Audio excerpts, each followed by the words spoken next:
किस्से और कहानियाँ यूट्यूब चैनल पर सभी प्यारे दोस्तों को जय श्री राम। तो आज हम आपको कहानी सुनाएंगे शिव पार्वती विवाह की। तो सती मातेश्वरी पार्वती जब सती के खुद को योगगिरी में भस्म कर लेने का समाचार शिवजी के पास पहुंचा, तब शिवजी ने वीरभद्र को भेजा।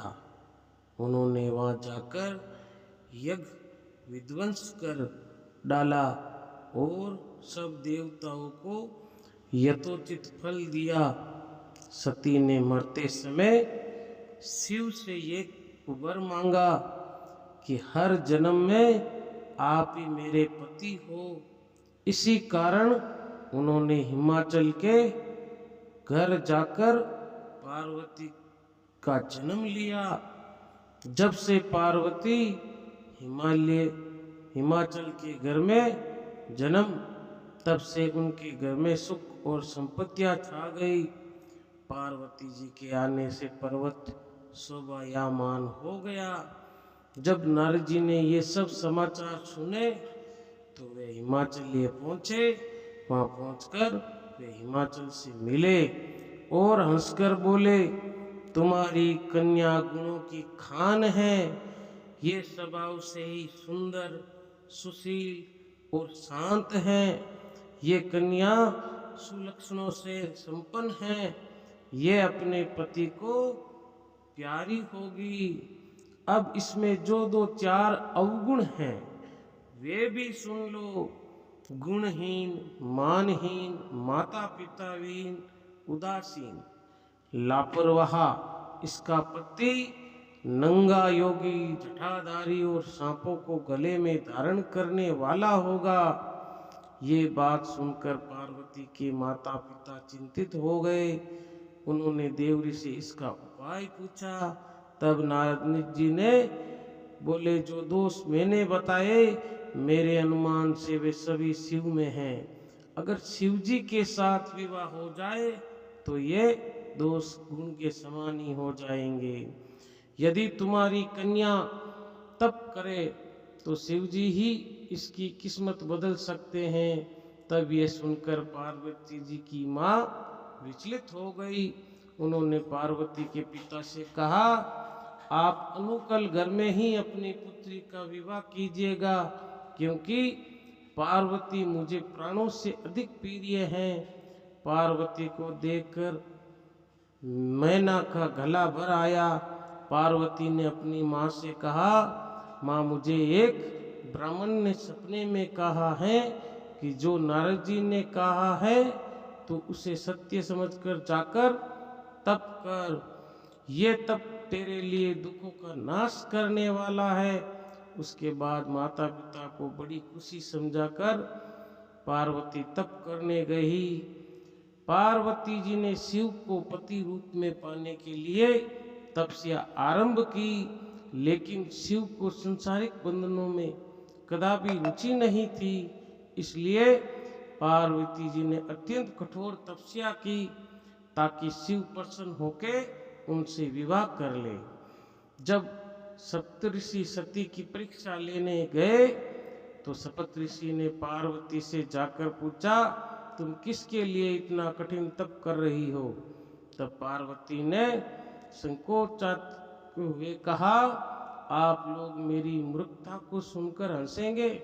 मैं शिव को अपना पति बनाना चाहती हूँ। पार्वती की बात सुनकर सभी ऋषि हंसने लगे और बोले कि तुमने उस नारद का उपदेश सुनकर शिव को अपना पति माना है, जो सब कुछ चौपट कर देता है। उनकी बातों पर विश्वास करके तुम ऐसा पति चाहती हो जो स्वभाव से ही उदासीन, गुणहीन, निर्जल, बुरे वेश वाला, बिना घर बार वाला, नंगा और शरीर पर नागों को धारण करने वाला। ऐसे वर के मिलने से कहो तो तुम्हें क्या सुख मिलेगा। अब हमारा कहा मानो, हमने तुम्हारे लिए बहुत अच्छा वर चुना है। हमने तुम्हारे लिए जो वर चुना है वे लक्ष्मी का स्वामी और वैकुंठपुरी का रहने वाला है। तब पार्वती उनकी बात सुनकर बोली, कहा कि मेरा हठ भी पर्वत के ही समान मजबूत है। मैं अपना ये जन्म शिव के लिए हार चुकी हूँ, मेरी तो करोड़ों की जन्मों तक ये जिद रहेगी। पार्वती की ये बात सुनकर सभी ऋषि बोले, आप माया हैं और शिव भगवान हैं, आप दोनों समस्त जगत के माता पिता हैं। ये कहकर सप्त ऋषि पार्वती को प्रणाम करके वहां से चले गए। पार्वती जी की दृढ़ निष्ठा से जीत लिया शिव जी का मन। वर्षों तपस्या करने के बाद एक दिन पार्वती जी के पास एक ब्रह्मचारी आया।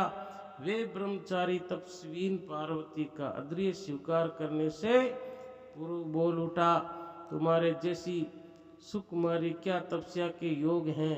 मैंने दृढ़ काल तक तप किया है, चाहो तो मेरा आधा या पूरा तप ले लो, किंतु तुम इतनी कठिन तपस्या मत करो।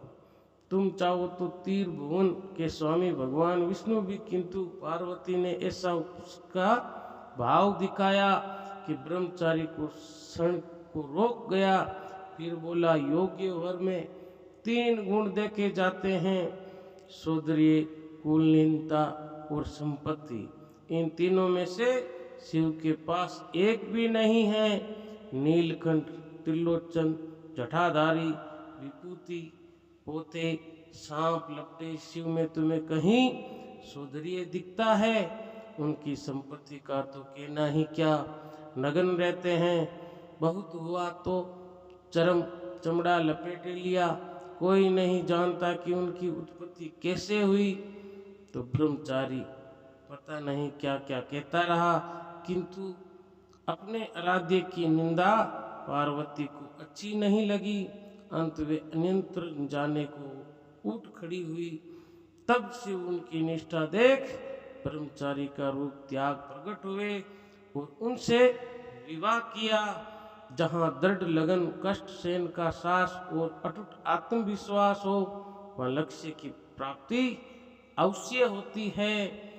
तो ये कहानी कथा शिव पार्वती विवाह की। लाइक करिएगा, कमेंट करिएगा, आगे की आगे शेयर करिएगा।